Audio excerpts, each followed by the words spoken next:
this game, blindfold. It's about faith.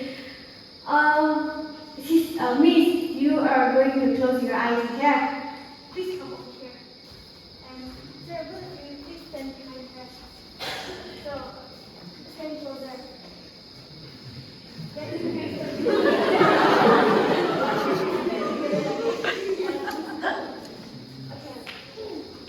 What I want them to do is, I want to put the chair behind to hold her as she falls down again. Please feel free to fall down. Do you trust them?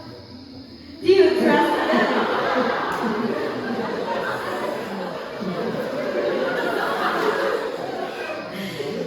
you fall backward again.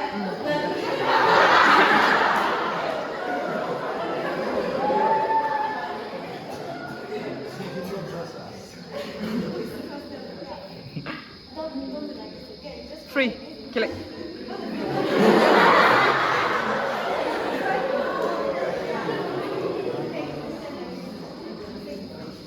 So.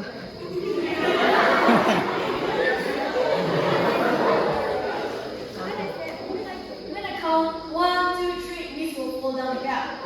Close your eyes. Sir, both of you, please be careful again. She's a girl. Okay. 1, 2, 3.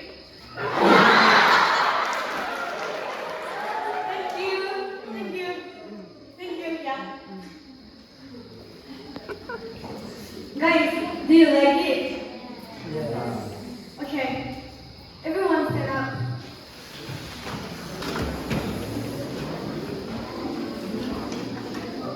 Sit down.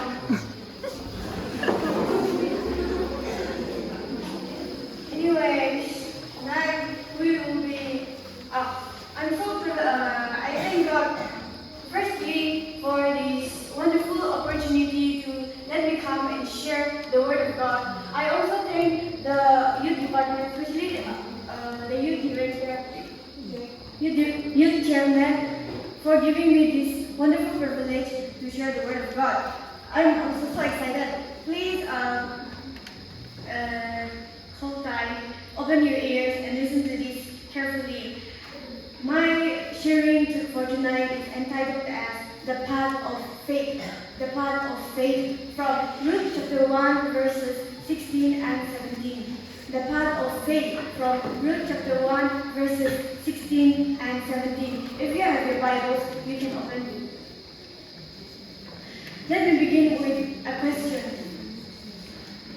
How do you and I identify ourselves? How do we identify ourselves? Or how committed are we towards our relationship with God, our friends, our neighbors, or anyone? Anyone can be strangers outside, or new friends, or anyone whomever we meet in life. In the book of Ruth, we learn that after the death of Ruth's husband, her sister Orpah, and their mother-in-law Naomi, they were all left alone. But when Naomi had given them her two daughter-in-laws the freedom to go home, Ruth was the one who denied it. She did not want to go home, but her sister Orpah, she bid him goodbye and she left for home. Ruth wanted to stay with her mother-in-law. She did not fear anyone. She wants to be the foreigner of her mother-in-law, the country where she belonged, and to the God whom she worshipped.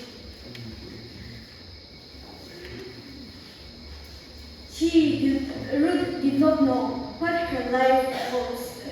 She just blindly followed what she wants to, what she was willing to, and thus that led her to a very good and fruitful life.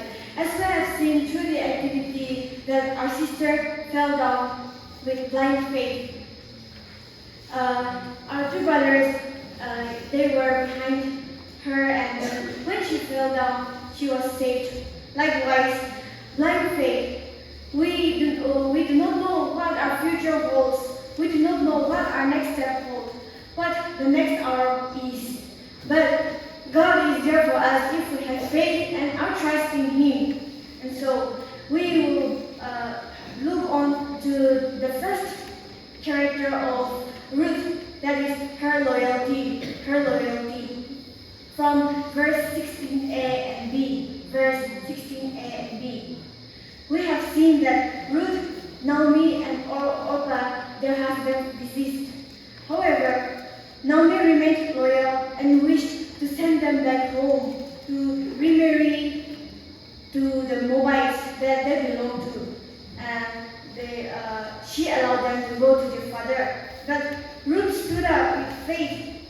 She remained loyal to Naomi, her mother-in-law, and she said, "Do not urge me. Do not urge me to leave you or turn back from you. Where you go, I will go. Where you stay, I'll stay." This is the love Ruth has shown to her mother-in-law for the first time after they were urged to leave her for home. The love was the little sign God was working in the life of Ruth to enter the foreign land, beginning a new life together with her mother-in-law and her people.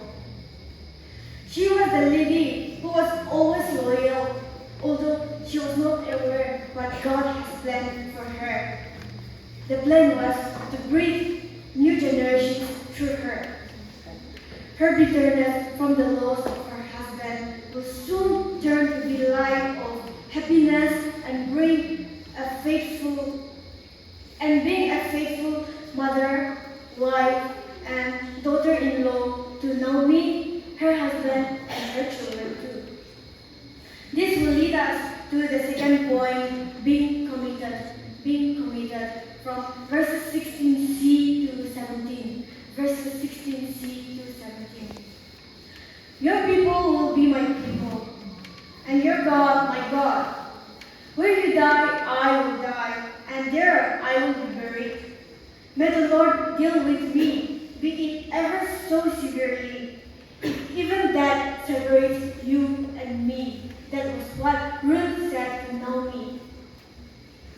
Ruth's commitment has challenged us because if she follows her sister Orpah and marries a Moabite, we would never know the working of God in her life, as well as to the people of her generations. She could live a life of comfort. Yet, it turned out to be a character of being loyal, faithful, and a strong woman. She unknowingly allowed God to work in her, which was her first priority over her life, and she lived faithfully. Her commitment towards Naomi was delightful. Her faith towards Naomi's God was strong. She refused to disobey Naomi at first, but one point that was for good. She was never afraid to confess her faith, and thus her mother-in-law agreed her decisions. Like Ruth chose loyalty to Naomi and her God, we can also be like Ruth, who choose God, obey Him, and go forward as God leads us. We fall into temptations. We fall into different situations where the dilemma of us to please either God or people. Do we face that? Yes, we do. But I'm sure we have all had our own share of what must be overcome and applied instead of choosing the wrong way. We can be like Ruth, who chose Naomi and chose her living God unknowingly. She was immensely blessed by God. Also, Naomi too was blessed with Ruth, her husband, and her children, for which she will be the great-grandmother of her generations. Ruth was loved and chosen by God. She too loved her mother-in-law and followed her to be the citizen of her mother-in-law, living and worshiping the which we are worshiping today. It indeed was a calling from God, for which Ruth refused to leave Naomi in her misery, that would turn her to be a loyal woman. It could be hard to imagine if Ruth followed the instructions of her mother when they were given the opportunity to go back to their father and marry their Moabite, their tribe. She must have her own share of battles, hardships, and disappointments